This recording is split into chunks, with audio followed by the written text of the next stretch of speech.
ওরে আমার সন্তান, ওরে আমার বিবি, তোমরা কি জানো না আমি কবর দেখলে ভয় ভাই, কেউ আপনার আমার কথা শুনবে না।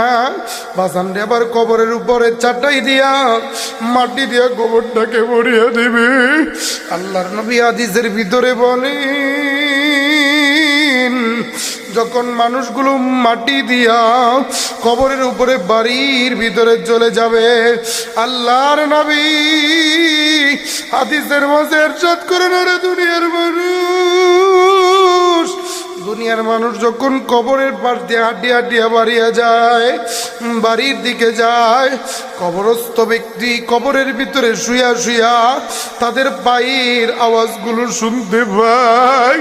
আহারে, সবাই রে ডাকে কিন্তু কেউ থাকে না।